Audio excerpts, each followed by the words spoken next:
Sebab tu bangsa nama kapal Melayu yang pertama tu Pinisi. Tapi bila saya sebut dalam video, marah orang-orang seberang. Dia kata Pinisi tu kapal kami, kapal orang Bugis kami. Saya jawab, iyalah, itu kamu baca separuh. Kamu kena.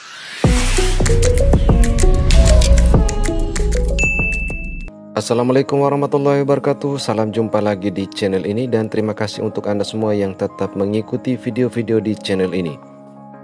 Oke, ada sebuah video dari salah satu profesor di negara jiran yang mengulas tentang kehebatan bangsa Melayu di masa lampau.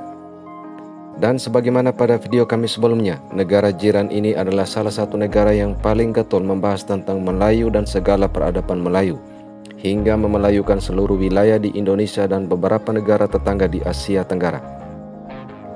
Jika sebelumnya ada salah satu ahli sejarah yang membedah tentang kapal Jong, kali ini sejarawan yang lain mengulas tentang kehebatan pelaut-pelaut Melayu dan menyebut kapal pertama Melayu adalah kapal Pinisi.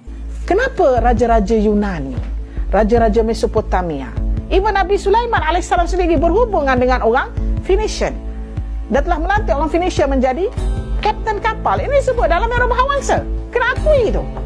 Kenapa mereka baik dengan orang Phoenician? Mereka membeli warna daripada orang Phoenician kerana ialah pakaian diraja, untuk mewarnakan pakaian diraja.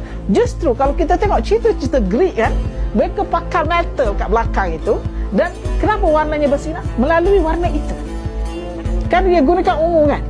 Most of them guna ungu. Itu warna untuk pakaian-pakaian orang-orang besar-besar. Justru kita maklum di sini, bukan saja besi, bukan saja emas, bukan saja permata, tetapi juga warna menjadi tarikan yang terdapat pada orang Phoenician ini, emas daripada kita. Kapal kita yang pertama, kapal orang Melayu yang pertama, setuju atau tidak, bernama Pinisi. P-I-N-I-S-I. Ini bermakna orang Phoenician sudah berhubung dengan orang Melayu.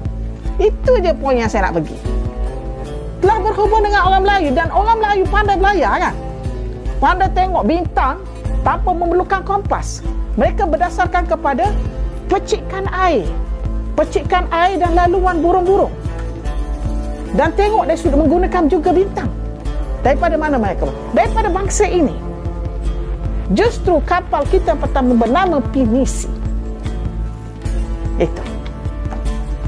Wallahu a'lam bishawab. Ialah tok nenek kita ini yang berlayar di seluruh dunia ini, mereka berkawan baik dengan orang Phoenician ini. Dan mereka ini belajar buat kapal mula-mula sekali dengan bangsa ini. Sebab tu bangsa nama kapal Melayu yang pertama tu Pinisi. Tapi bila saya sebut dalam video, marah orang-orang seberang. Dia kata Pinisi tu kapal kami, kapal orang Bugis kami. Saya jawab, iyalah, itu kamu baca separuh. Kamu kena naik sikit lagi baca timeline tu. Oke, yang menjadi pertanyaan kita adalah Melayu yang mana yang dimaksud oleh si profesor ini.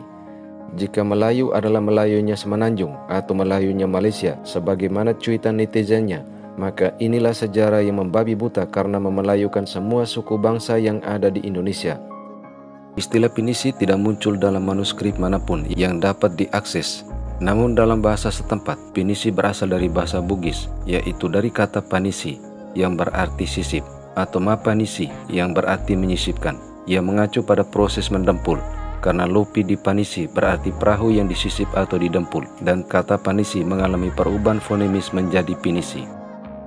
Ya, apa yang dibahas oleh si profesor ini, di negara jiran sendiri beberapa tulisan di dunia maya. Ada sejarawan-sejarawan lain di negara jiran sendiri yang menyaksikan paparan-paparan sejarah dari profesor ini, di mana terutama terkait dengan sumber-sumber primer dari sejarah. Misalnya ada ulasan tentang kepincangan dalam kertas kajian Dr. Saleha yang bisa ditemui di dalam Facebook. Kemudian ada juga ulasan dalam podcast Ajar yang berjudul Krisis Pensejarahan Melayu. Kemudian di channel Perlis Wisdom dengan judul Menjawab Profesor Soleha, Kedam ialah Kedah.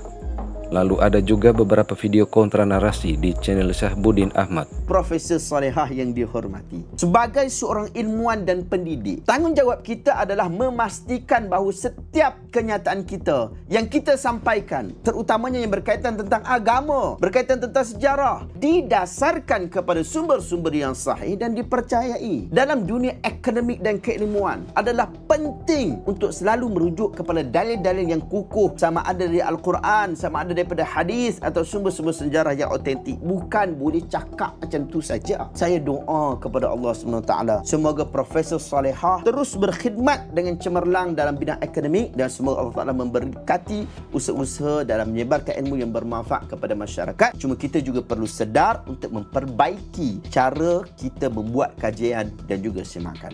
Nah, dengan beberapa penyaksian ini, maka apa yang dipaparkan tentang sejarah-sejarah Melayu oleh si profesor ini belum dapat dikatakan menjadi sesuatu yang benar.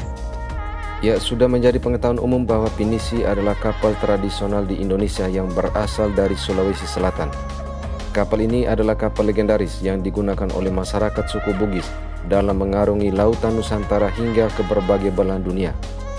Meskipun termasuk kapal tradisional, kapal pinisi ini memiliki tampilan yang megah, dan kemegahan kapal ini dapat terlihat dari ciri khas 2 tiang utama serta 7 buah layar.